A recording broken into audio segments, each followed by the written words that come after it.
Hello friend, मैं teacher में आप सबका स्वागत है। हम लोग एलपी टेक्नीशियन का जीके जीएस पढ़ रहे थे, तो इसमें 40 नंबर का क्वेश्चन पूछा जाएगा। चलिए आज नेक्स्ट सेशन में यही 40 BVI क्वेश्चन जो है इसके बारे में देखेंगे। तो मेरा वीडियो में आप देखे होंगे कि कुछ इसमें न्यूमेरिकल सेक्शन रहता है, तो वीडियो को देखिए ज़रूर और आप कुछ सीखने का प्रयास कीजिए।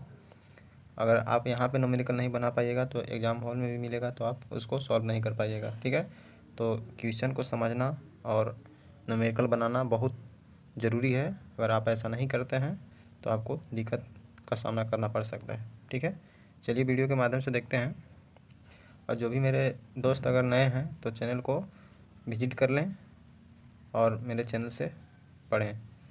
पहला है सोडियम को किस द्रव में रखा जाता है, तो केरोसिन में रखा जाता है। सोडियम को कहाँ रखा जाता है, तो केरोसिन में। ठीक है, सोडियम की परमाणु संख्या कितना होता है, 11 होता है।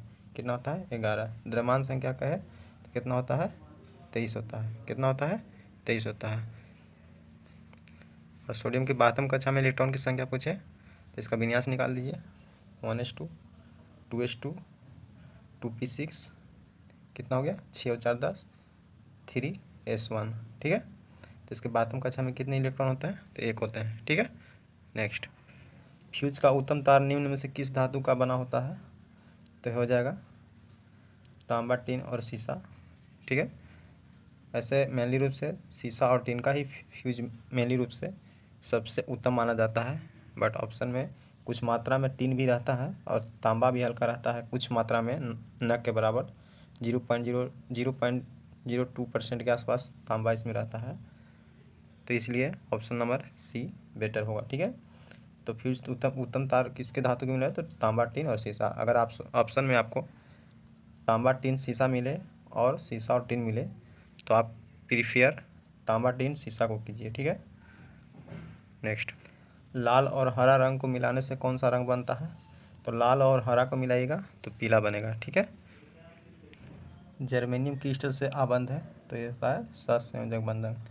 ठीक है, यानी कोवलेंट बंधन। ठीक है, कोवलेंट बंध होता है, सहसंयोजक बंधन होता है। ठीक है, तो जर्मेनियम क्रिस्टल में क्या होता है, तो सहसंयोजक बंधन होता है। ठीक है, वांडरवाल जो होता है एक किसी भी एलिमेंट को एक दूसरे के नज़दीकी को बांध के रखने का प्रयास करता है। ठीक है, और किसी भी वस्तु को आकर्षण करने के लिए गुरुत्वाकर्षण जरूरी है। ठीक है, नेक्स्ट, एक गेंद को निर्वात में 49 मीटर प्रति सेकेंड की चाल से अगर ऊपर फेंका जाता है तो उच्चतम बिंदु तक पहुंचने के लिए उस गेंद द्वारा लिया गया समय क्या होगा, तो 5 सेकेंड होगा। ठीक है, चलिए अब इसको सॉल्व करते हैं। v बराबर क्या होता है, E प्लस होता है GT। ठीक है, इसमें होगा क्या कि वस्तु का अंतिम जो वेग होगा उसको क्या मानेंगे, शून्य मानेंगे। क्या मानेंगे, शून्य मानेंगे। ठीक है, इसके बाद लिखना 49।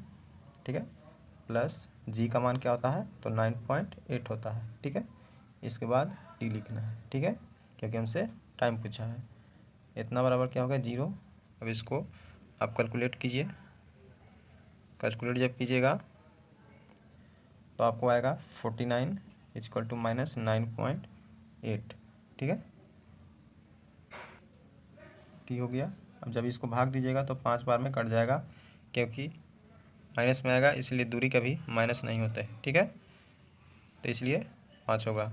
अगर आप ऐसे भी कर सकते थे, 49 जो दिया गया है, जबकि जी का मान आपको मालूम है टी बराबर हो जाता, जी का मान कितना है 9.81। ठीक है, इससे भी भाग देते हैं तो 5 ही बार में कटता। ठीक है, नेक्स्ट, तो उम्मीद करते हैं कि न्यूमेरिकल समझ में आया होगा। रक्त समूह O को सार्वत्रिक रक्तदाता कहा जाता है। इसमें से कौन सा एंटीजन पाया जाता है, तो जो यूनिवर्सल जो डोनर होता है उसमें कोई एंटीजन नहीं पाया जाता है। ठीक है, अगर एंटीजन पाया जाता है तो वो डोनर नहीं होता। ठीक है, और एक्सेप्टर AB है, इसमें एंटीजन क्या पाया जाता है, तो AB antigen AB blood group में पाया जाता है। ठीक है, और जबकि O में कोई एंटीजन नहीं पाया जाता है। ठीक है, नेक्स्ट, ब्लड ग्रुप कितने होते हैं, तो टोटल ऐसे मेनली रूप से 8 होते हैं, लेकिन हम लोग पढ़ते क्या हैं, 4 ही के बारे में। कौन कौन, AB AB और O, लेकिन इसका ग्रुप है। ठीक है, जैसे A हम बोल दिए हैं तो एक A पॉजिटिव होता है, A निगेटिव होता है। उसी तरह से इसका कंबाइंड जो करके बनता है टोटल 8 प्रकार का होता है। ठीक है। तो आपको कहीं नहीं मिलेगा, आप 4 ही पढ़िएगा, क्योंकि मेनली रूप से 8 होते हैं। नेक्स्ट, निम्न में से कौन हवा से ज़मीन तक वार करने वाला प्रक्षेपास्त्र है? बताइए, तो कौन है? तो है नाग। नाग जो है हवा से ज़मीन पर मार करता है, ठीक है। नेक्स्ट, मोनाजाइट एस किसका है? तो थोरियम का है, ठीक है। निम्नलिखित मसालों में जड़ से प्राप्त होने वाला मसाला कौन सा है? तो इसमें से कोई नहीं हो जाएगा, ठीक है। दालचीनी जो होता है, तो दालचीनी की बात करें तो ये पेड़ के जो तन्ना होते हैं, जैसे पेड़ है, तो इसमें जो छाल जो निकलते हैं ना, इसी से दालचीनी बनता है, ठीक है। अगर इसमें हल्दी की बात करें तो हल्दी, अदरक क्या है? तना है। लहसुन भी एक तना है, प्याज भी एक तना है, ठीक है। लौंग की बात करें तो लौंग फूलों से बनता है, ठीक है। जो फूल का कली, जो कोढ़ी जिसको बोलते हैं, उसी से लौंग तैयार होता है, ठीक है। नेक्स्ट, तो इनमें से कोई नहीं हो जाएगा। डीएनए संरचना का मॉडल किसने दिया था? तो डीएनए संरचना का मॉडल किसने दिया था? तो वाटसन एंड क्रिक ने दिया था। किसने दिया था? वाटसन एंड क्रिक ने। निम्न में से कौन सी दवा टाइफाइड उपचार में प्रयुक्त होती है? तो कौन सी दवा जो है टाइफाइड में दिया जाता है? तो क्लोरोमाइसिटिन। क्या दिया जाता है? तो क्लोरोमाइसिटिन दिया जाता है। अगर किसी को टाइफाइड का है, बुखार है, तो क्लोरोमाइसिटिन आप मेडिकल से भी लेके खा सकते हैं, ठीक है। पौधे में प्रकाश संश्लेषण के लिए ऊर्जा प्रदान करता है, तो ये प्रकाश करता है, ठीक है। सूरज की प्रकाश से पौधों को प्रकाश संश्लेषण के लिए सीमित मात्रा में प्रकाश से ऊर्जा प्राप्त किया जाता है, ठीक है। तो ये प्रकाश हो जाएगा। क्लोरोफिल की बात करें तो पेड़ों के पत्तियों में पाया जाता है, जिसके कारण पत्ती या पेड़ पौधा हरा होते हैं, क्लोरोफिल के कारण, ठीक है। हम लोग सूर्य को वास्तविक सूर्योदय के थोड़ा पहले एवं सूर्यास्त के थोड़ा बाद देख सकते हैं। इसका क्या कारण है? तो अपवर्तन का कारण है, ठीक है। अपवर्तन के कारण ही हम लोग किसी भी सूर्य जब उगता है और डूबता है, तो सूर्य के उगने के पहले थोड़ा लालिमा दिखाई देना, और सूर्य के डूबने के पहले थोड़ा सा लाल दिखाई देना, ठीक है। तो ये अपवर्तन का कारण है, ठीक है। नेक्स्ट, फफूंदी द्वारा जनित रोग है, तो ये दांत खाद खुजली फफूंदी द्वारा होता है, ठीक है। रेडियो कार्बन काल निर्धारण संबंधित है, तो जीवाश्मों के मृतक यानी जितने भी मरे हुए जीव जंतु होते हैं, उसी का रेडियो कार्बन के द्वारा उसकी जांच की जाती है, ठीक है। और मृदा का अध्ययन पेंडोलॉजी कहलाता है। किसी रेडियो सक्रिय वस्तु में उत्सर्जित अल्फा किरणें होती है? बताइए, तो कौन होती है? तो होती है हीलियम के नाभिक। क्या होती है? हीलियम के नाभिक होती है, ठीक है। तो किसी रेडियो सक्रिय वस्तु को उत्सर्जित करने के लिए, यानी किसी भी रेडिएशन को उत्सर्जित करने के लिए रेडियो सक्रिय को, तो उसके क्या चाहिए? तो हीलियम में नाभिक की ज़रूरत पड़ती है, ठीक है। नेक्स्ट, बल का ऐसे मात्रा क्या होता है? तो न्यूटन होता है। सीजिस मात्रा क्या होता है बल का? तो डायन होता है, ठीक है। जूल कार्य और ऊर्जा का मात्रक होता है, ठीक है। और अर्घ बताइए किसका होता है? तो अर्घ किसका होता है? तो ऊर्जा का ही सबसे बड़ा मात्रक है, ठीक है। नेक्स्ट, अच्छी प्रतिरोध कुंडलियाँ होती हैं, अच्छी प्रतिरोधक कुंडली होती है, तो इसमें से ऑप्शन थोड़ा मिसिंग है। ऐसे मैग्नीज होना चाहिए ऑप्शन के अनुसार। ऐसे क्या होता है? तो प्रतिरोध के लिए कॉपर को माना जाता है, ठीक है। सबसे अच्छा चालक पूछा जाए तो चांदी होता है, ठीक है। इसमें आसानी से धारा का प्रवाह हो सकता है। प्रतिरोध करने का माना है कि जैसे एक ही वायर है, ए है और ये पोल बी है, ए से बी तक जाने में जो इसके बीच में प्रतिबाधा करता है, यानी रुकावट बनता है, उसी को रेजिस्टेंस बोला जाता है, यानी प्रतिरोध बोला जाता है। प्रतिरोध का ऐसा ही मात्रा क्या होता है? तो ओम होता है, ठीक है। तो सबसे सर्वश्रेष्ठ चालक पूछेगा तो चांदी हो जाएगा, और प्रतिरोध पूछेगा तो इसके अनुसार मैग्नीज होना चाहिए, ठीक है। बट इसमें मिस प्रिंट है, हम आप सिर्फ बताने का आपको प्रयास किए हैं। दाब बढ़ाने पर बर्फ़ का गलनांक क्या होता है? तो जब दाब बढ़ाएंगे तो बर्फ़ का गलनांक घट जाएगा, ठीक है। जैसे एक बर्फ़ का टुकड़ा लीजिएगा, है ना, एक बर्फ़ का टुकड़ा है, इस पर आप जितना प्रेशर दीजिएगा यानी दाबिएगा, ठीक है। आप एक बर्फ़ का टुकड़ा हाथ में लीजिएगा और उसको दबाइएगा। दबाने के बाद आपको जो गलनांक होता है, यानी उसको मेल्टिंग पॉइंट जो होता है ना, घुलने की क्षमता जो होता है घट जाता है, ठीक है। अगर आप ओपन ऐसे छोड़ दीजिएगा तो बर्फ़ जल्दी घुल जाता है, ठीक है।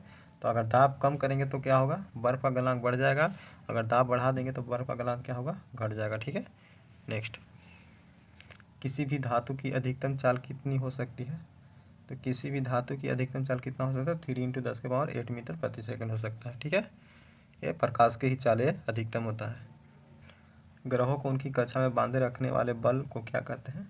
तो गुरुत्वीय बल कहते हैं। हम पहले भी क्वेश्चन में जिक्र किए हैं कि कोई भी किसी भी, मान लीजिए कि एक ग्रह है, एक ग्रह है, तो ये आपस में जो बांध के रखता है ना, ये गुरुत्वीय बल रखता है, ठीक है। अगर ये गुरुत्वीय बल नहीं बांध के रखता तो एक ग्रह किसी कहीं और रहता, एक ग्रह और कहीं रहता, ठीक है। तो इस सीक्वेंस में जो ग्रह होते हैं ना, तो सीक्वेंस बुध, शुक्र, पृथ्वी, मंगल, तो ये गुरुत्वीय बल के ही कारण होते हैं, ठीक है। तो टोटल ग्रहों की बात करें तो टोटल कितने हैं? 8 हैं, ठीक है। सबसे छोटा ग्रह कौन सा है बताइए? तो बुध है। सबसे बड़ा कहेगा कौन है? बृहस्पति है। अभी वर्तमान में बुध का, शनि का उपग्रह की संख्या कितना हो गया? तो 145 हो गया, ठीक है। जबकि इसके पहले कौन था? बृहस्पति था। बृहस्पति का कितना है? 92 है, ठीक है। बृहस्पति का सबसे बड़ा उपग्रह कौन है? तो गैनीमेड है। शनि का सबसे बड़ा उपग्रह टाइटन है, ठीक है। नेक्स्ट, बैंकिंग के क्षेत्र में प्रसिद्ध CBS संकेताक्षर का सब समूह में सी का आशय क्या है? यानी सी क्या डिनोट करता है? तो कोर को डिनोट करता है। क्या चीज़ को डिनोट करता है? तो कोर को डिनोट करता है, ठीक है। नेक्स्ट, निम्नलिखित किस अर्थशास्त्री को नोबेल पुरस्कार से सम्मानित किया गया था? तो वो अमर्त्य सेन को। अमर्त्य सेन को सबसे पहले अर्थशास्त्र के क्षेत्र में नोबेल पुरस्कार दिया गया था। इनको नोबेल पुरस्कार की बात करें 1998 में दिया गया था। कब दिया गया था? तो 1998 में, ठीक है। किनको? अमर्त्य सेन का। राज्य सरकार को सबसे अधिक राजस्व प्रदान कहाँ से होता है? तो बिक्री कर से होता है। कहाँ से होता है? तो बिक्री कर, ठीक है। बिक्री कर से सबसे ज़्यादा राजस्व किसका प्राप्त होता है? तो राज्य सरकार का, ठीक है। नेक्स्ट, क्षोभ मंडल की मोटाई बढ़ सकती है तो गर्मी के दिनों में बढ़ जाती है, ठीक है। गर्मी के दिनों में क्षोभ मंडल की लंबाई क्या होती है? तो बढ़ जाती है। मोटाई कब बढ़ती है? तो गर्मी में क्षोभ मंडल की, ठीक है। नेक्स्ट, भारत के संविधान निर्माताओं ने निम्न में से कौन सा लक्षण अमेरिका के संविधान से ग्रहण किया है? तो न्यायिक समीक्षा किया है, मौलिक अधिकार भी अमेरिका से लिया गया है, सर्वोच्च न्यायालय के मुख्य न्यायाधीश के पद को हटाने की प्रक्रिया भी अमेरिका से ही लिया गया है। तो इनमें से सभी हो जाएगा ऑप्शन नंबर डी। यानी भारतीय संविधान में अमेरिका से संविधान से क्या क्या लिया गया है? तो न्यायिक समीक्षा, मौलिक अधिकार, सर्वोच्च न्यायालय के न्यायाधीशों को पद के हटाने की प्रक्रिया, ठीक है। तो ये सभी अमेरिका से लिया गया है, ठीक है। नेक्स्ट, भारतीय संस्कृति का स्वर्ण युग कहा जाता है, बताइए। तो किसको बोला जाता है?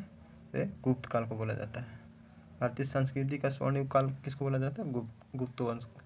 किसको बोला जाता है? तो गुप्त काल का। गुप्त वंश के संस्थापक कौन थे? तो श्री गुप्त थे, ठीक है। नेक्स्ट, निम्न में से कौन अर्थशास्त्री राष्ट्रीय आय पर पुरोगामी कार्य किए थे? यानी अर्थशास्त्र के क्षेत्र में किसने काम किए थे? तो BKR वी राव ने किए थे, ठीक है। नेक्स्ट, एकाधिकार का अर्थ क्या होता है? तो एकल विक्रेता। एकाधिकार माने एकल विक्रेता होता है, ठीक है। तो एकाधिकार किसको बोलेंगे? तो एकल विक्रेता को बोलेंगे, ठीक है। नेक्स्ट, निम्न में से किसने टका अथवा रुपया, टका और रुपया अभिहित चांदी का मुद्रा चलाया था? तो शेरशाह सूरी ने चलाया था, ठीक है। अंतर्राष्ट्रीय तिथि रेखा किसको बोलते हैं? तो 180 डिग्री पूर्वी देशांतर को अंतर्राष्ट्रीय तिथि रेखा बोलते हैं, ठीक है। यानी 180 डिग्री पूर्वी देशांतर को हम लोग अंतर्राष्ट्रीय तिथि रेखा के से मेजर करते हैं, ठीक है। नेक्स्ट, एक ही समय गरजती धारा अनुभव करने वाली जगहों को जोड़ने वाले रेखाओं को क्या बोलते हैं? तो आइसोबॉन्ड बोलते हैं। क्या बोलते हैं? आइसोबॉन्ड बोलते हैं, ठीक है। नेक्स्ट, निम्न में से कौन सा देश संयुक्त राष्ट्र संघ के सुरक्षा परिषद का अस्थायी सदस्य नहीं है? ठीक है, तो ये हो जाएगा स्पेन हो जाएगा। कौन हो जाएगा? स्पेन। भारत ये सुरक्षा परिषद के अस्थायी अध्यक्ष नहीं है, ठीक है, अस्थायी सदस्य नहीं है। इसमें टोटल कितने होते हैं? तो 15 होते हैं, जिसमें से 5 अस्थायी होते हैं और 10 अस्थायी होते हैं, ठीक है। अस्थायी में कौन कौन आता है? चीन, अमेरिका, रूस, फ्रांस, है ना, जर्मनी, ये सब अस्थायी में आता है। बाकी अस्थायी में पाकिस्तान, भारत, स्पेन, ठीक है। नेक्स्ट, अमाशय में भोजन के पश्चात क्या मिलता है? तो पितरस मिलता है। क्या मिलता है? पितरस। पितरस कहाँ बनता है? तो यकृत में। यकृत के जस्ट ऊपर डायफ्राम रहता है, डायफ्राम के बीच में ही ये पितरस का निर्माण होता है, ठीक है, यकृत में, ठीक है। नेक्स्ट, और जठरस की बात करें तो ये अग्नाशय में बनता है, ठीक है। टायरिन बोले तो कहाँ बनता है? तो लार के माध्यम से शरीर में जाता है, ठीक है। ये भोजन पचाने में काम करता है। भारतीय संविधान का कौन सा अनुच्छेद राज्य सरकार को ग्राम पंचायत गठन करने का निर्देश देता है? तो अनुच्छेद 40 में, ठीक है। अनुच्छेद 32 के तहत सुप्रीम कोर्ट रीट 5 प्रकार के जारी कर सकता है, ठीक है। और 216 के तहत हाई कोर्ट रीट जारी करता है, ठीक है। नेक्स्ट, कौन सी ग्रैंड स्लैम टेनिस चैंपियनशिप घास के मैदान पर, कहाँ? घास के मैदान पर खेली जाती है। तो कौन सी खेली जाती है बताइए? तो विंबलडन खेला जाता है। विंबलडन कहाँ खेला जाता है? तो घास के मैदान पर खेला जाता है, ठीक है। नेक्स्ट, आर्कीपिलागो का आशय क्या है?